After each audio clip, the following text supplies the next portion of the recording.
If you live in Australia, New Zealand, Florida, California, or anywhere that enjoys a warm climate, I want you to open up your window, sniff that lovely warm air, and think to yourself, thank goodness I'm not in West Wales renovating a rusty old tub.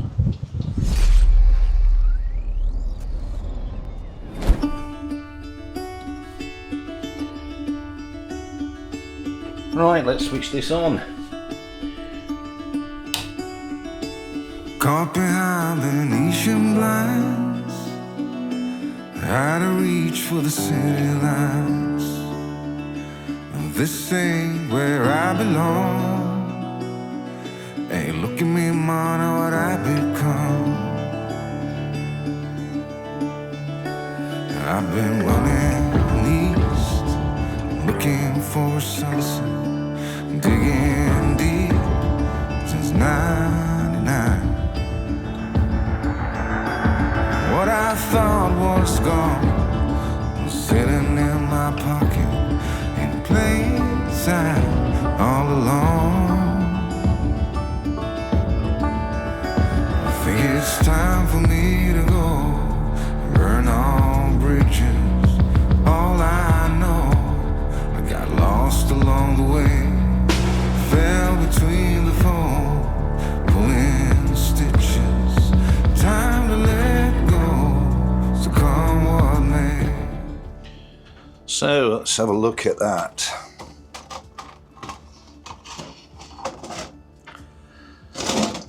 So that's the oxidation of the steel, because the electrons are moved from there around using the power supply as a pump, pumps the electrons into, well, it pumped them into the steel shafts, and as you can see, it's removed all the rust. It's left a little bit of a black staining on there, but there's no rust. If you just rub it with your finger, it starts to look shiny metallic. So what I'm going to do is just give that a little bit of a polish, but look at the state, and that's the third bucket of water.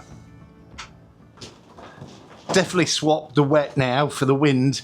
It's blowing an absolute gale out there, but anyway, we're inside.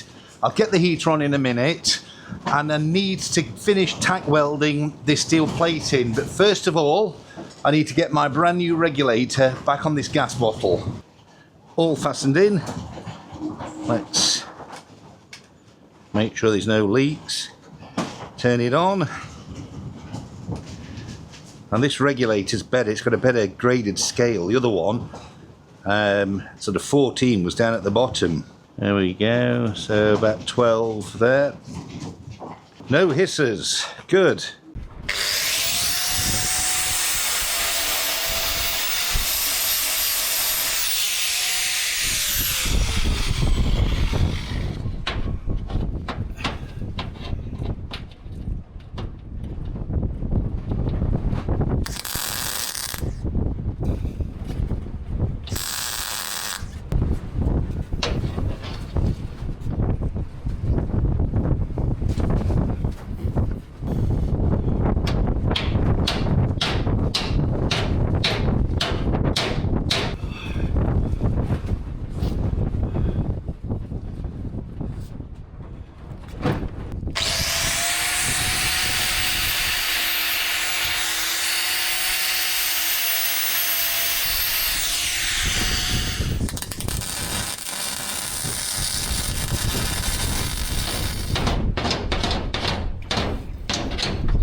Good.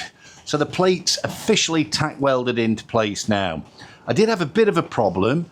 I thought my welding skills had declined again. I was having a little bit of a problem getting a nice weld going, even though I was welding upside down, which is not the greatest. So normally when I switch my welding machine off and on, it just comes back on to the same settings. But for some reason, when I switched it on this time, it came on to the flux cord setting for whatever reason. So it probably wasn't pumping any gas out. There's no one, it was very sooty, I noticed. And I did check the gas. I thought, well, the gas is turned on, right? But I didn't check the welder. So these are just tacks anyway. We're tacked into place. Those welds will be ground out and we'll be putting a proper weld in. But it just shows, be careful, because you can end up messing up by not keeping your wits about you. What I want to do now, though, is just have a look at how much penetration we do get if we decide to start doing some full penetration welds. So we can alter the settings a little bit on the welder, and I want to have a place. I'm just going to cut some sections with a 2mm gap, and I'm just have a little play around welding and see what penetration I get with the settings I've got at the moment.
As you can see, we got really good penetration when we started the weld. I then stopped. The reason I stopped was I was struggling to see. I need my cheetah lens on. When I restarted, we lost the penetration, look. So those weld settings look like they're the right weld settings. We get good penetration, 2mm gap, with a nice heat affected zone around it.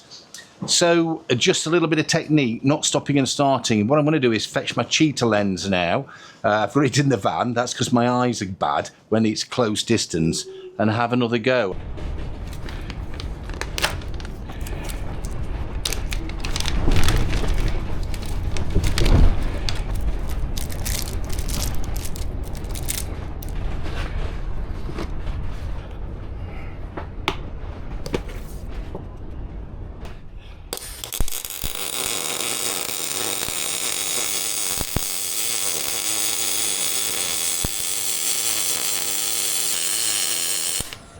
Oh, cracked off.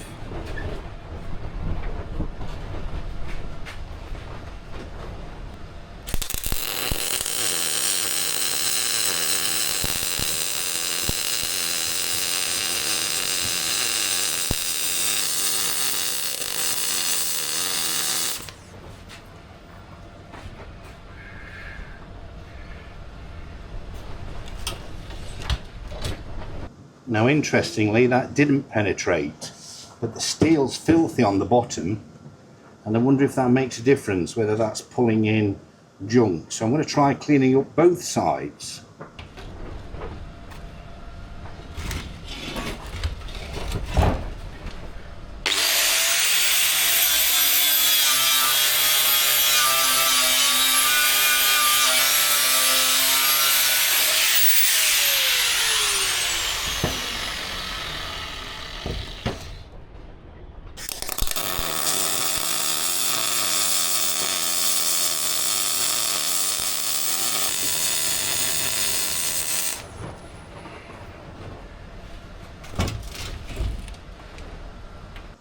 And no, the penetration's poor. It's weird, isn't it? Because when I first started, we got great penetration, and then the penetration died, and I thought I was welding with the same technique. Right, I'm going to have a little go at pull welding, if that makes sense.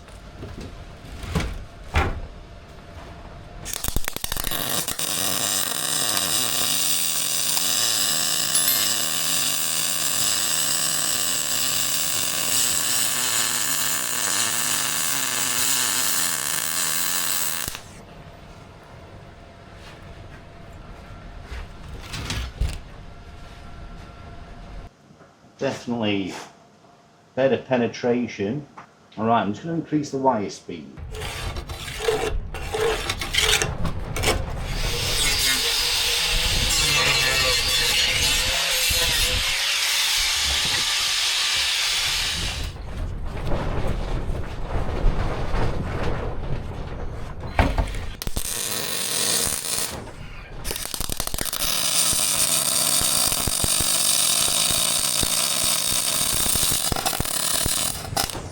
Whoa!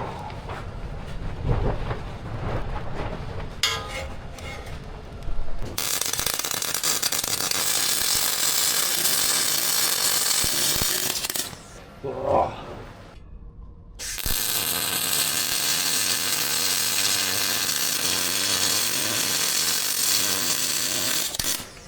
Whoa!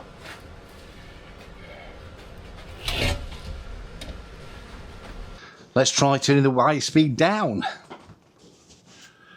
Now, I've just done a bead that was off camera, and the reason it was off camera is because the battery went flat in the other camera while it was recording. But it was the best bead yet, and I found that if I, instead of going wide, zigzagging down the seam, if I stayed fairly narrow on the seam, it was a much better weld, penetrated better. Let me show you. So there it is, narrower weld, not too hot, and if I lift it up, we got much better penetration. You can see just down here where my finger is. I was pretty happy, but at the end of the weld, I ran out of wire, and that's 0.8 millimeters, and the only other wire I've got is 1 mil. So that means I've got to re-look at the settings again or order some 0.8 mil. So what I'm going to do is I'm going to quickly put the 1 mil wire in, and I'm going to have a little go again and see if it's any better. If it's not, we'll order some more 0.8 millimeter. So it's worth trying. Okay, so I think I've optimized my technique and my settings for the 1 mil wire. I'm going to give it a try. I've got myself a brand new piece, 2 mil gap, and I'm going to give this a try. Wish me luck.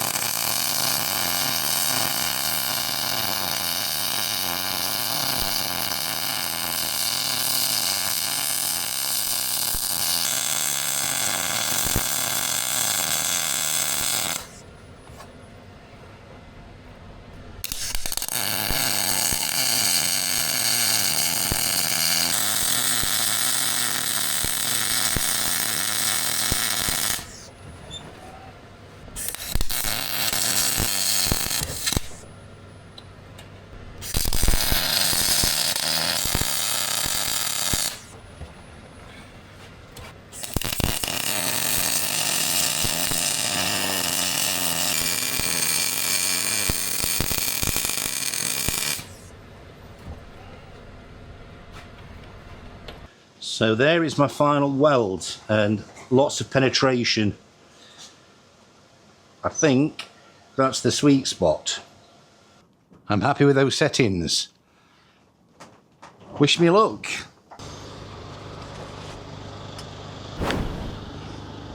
So, I bet you're wondering why I've got the silly sunglasses on. Well, can you believe it, that the sun is out? I'll just put them on just so I can video though facing the sun. I won't be wearing these inside. You can see there the sun's very low, and you see that here in the UK it's winter, so the sun is extremely low. That's why we get dark nights, dark at about 4:30 in the afternoon, and very, very cold even when the sun's out. Anyway, let's get inside and do some more work. I am really surprised you can see anything at all through this lens. There's actually a crack now through the lens. It's had that much abuse. You've no idea how much this camera costs. It's had some real hammer. Anyway, let me show you this on a grinder. So I've always had a few problems with kind of removing the grinding disc. As you can remember in one of the videos, I actually struggled to get it off. I've had some help. People have sent me a little grinder fastenings. It was a really useful one I was sent with a flap that you can turn off. But the trouble with it is when it snags tight, you just didn't have enough strength to take it off. And I actually ended up damaging both that I was sent, both of the tabs, trying to get it off. This has been the best thing I've had so far, which is the standard collar, but the key from the 9-inch grinder. That's worked kind of well, but I've been told by Gemma from Ship Happens that these are the things to use. So let's see then, Gemma, let's see how good these are. Right, we'll put a disc on, not that way, that way. Apparently it is steel side down to the shaft. And I did look into the physics of that, and it's to do with the torque, and that's kind of torsional acceleration from the drive side, so it stops damaging the disc. So there we go. Here is, and we tighten that way. Let's see how good this one is. Feels good. Let's see how we get on with that. Thanks, Gemma. Now the next thing we need to do is just tack in to these stringers that we've got, and just to hold the plate at the stern of the boat as well. I've noticed though, we noticed this when we put it in, Simon and I, there's a slight mistake on one of the stringers. Let me show you. And we did notice, Simon said when we'd put it in afterwards, despite using our technique, that we got a slight rise on this. And as you can see, there's a gap under here, because this does, we can see it or not as you look down, it does rise upwards. Now, we had some advice from somebody who'd built a boat from scratch, and he recommended, it was too late, we'd already done it, but he said put the plate in first, put the stringers in afterwards. You'll find it easier because the plate will follow the contour of the previous plate, and then you can put the stringers in to match. Now, it was too late, we'd already put the stringers in, but I think that's good advice for anybody following along. What I'm going to do now is I'm just going to untack this stringer, but I am going to just tack weld in these other stringers at the same time.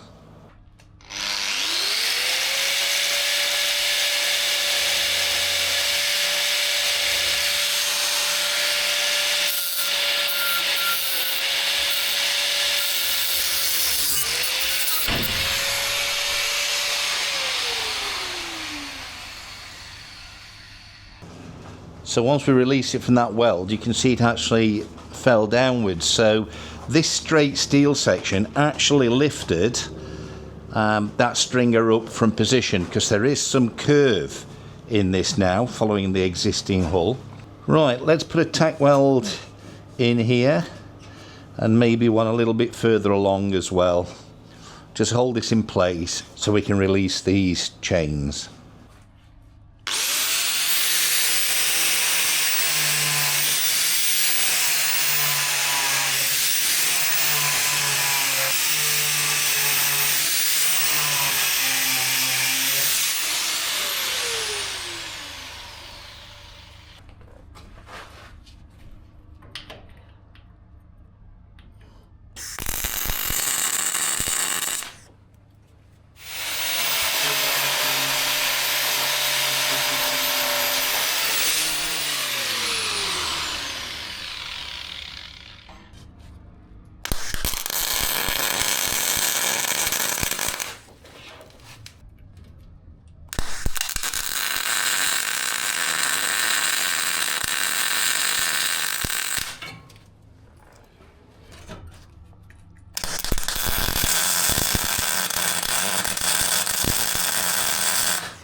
So the next thing I want to do is put in some stiffness. I want to do this before we seam weld the plate.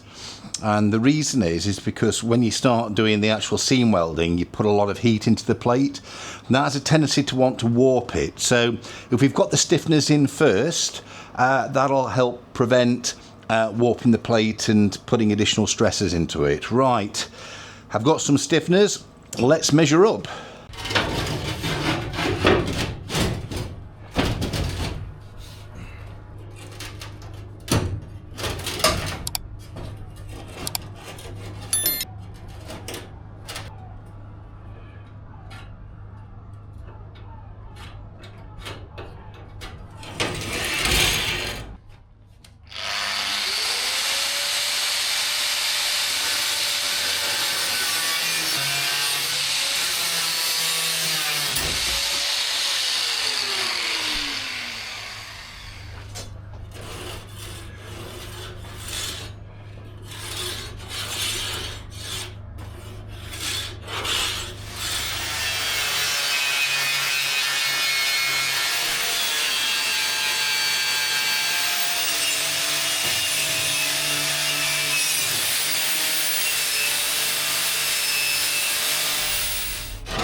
So that's the stiffeners welded in. They're not too pretty, but I think they're functional.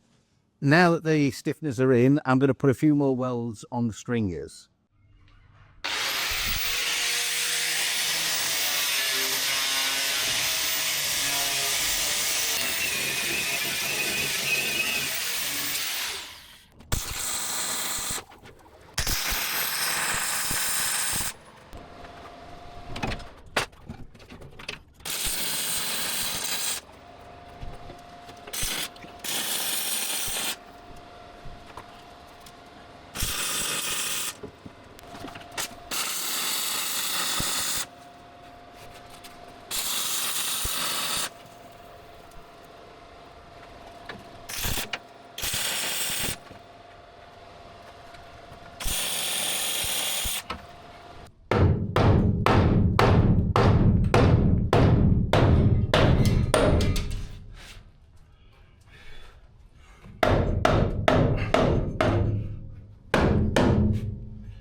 So there we go, all painted.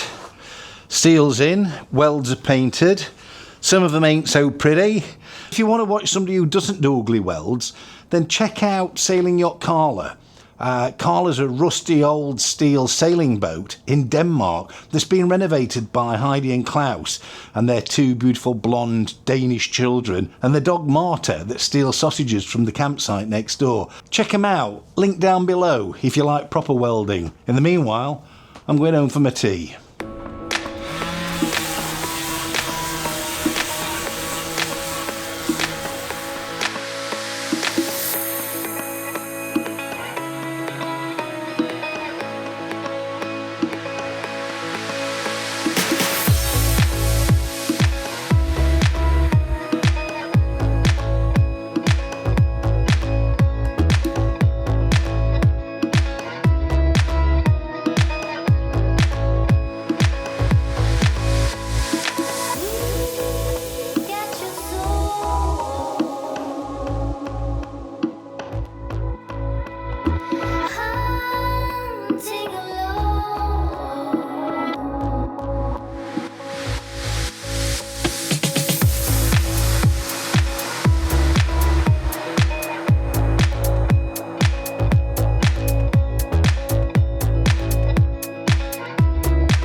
Right, there we go.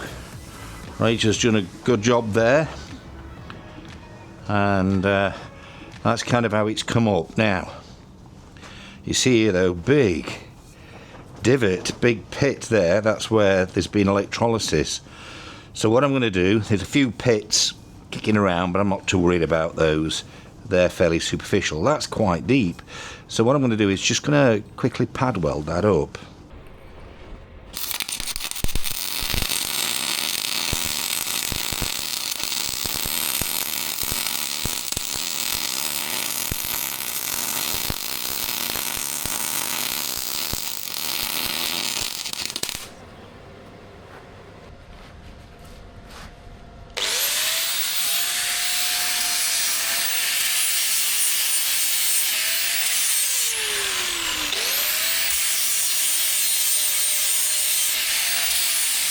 Right, so that's a divot pad welded up. Those are your shafts. Last thing to do is just grease up our shaft.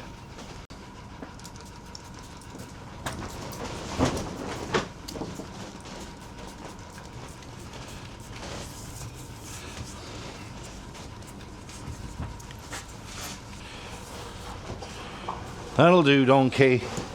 That'll do. Are these your old trousers, Rach? Yeah. Oh.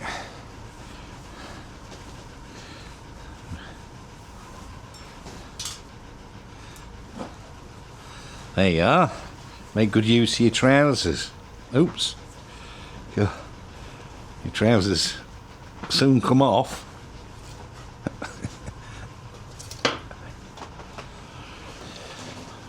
Some of those welds are a little bit fat, but I'm not too worried. It's not because the welds weren't hot enough. I think they're plenty hot enough. I think it's because I was kind of welding without seeing the welding pool, and I'm an amateur welder, and I was doing it kind of guesswork, and I think I was moving too slowly. I was just kind of guessing the flow rate, and I think the welds built up a bit high, but they have penetrated. There's plenty of welds on there. Oops, come back camera. There's plenty of welds on there. I've done more than originally. They're just a little bit fat, but I think they're well fused. Right, that's it for this week. Don't forget, if you like the video, give it a thumbs up. Don't forget to subscribe. Hit that subscribe button and clank the bell icon. That way you get notifications. Don't forget, if you're on a mobile device, click the thumbs up and then click the hype button. That really helps too.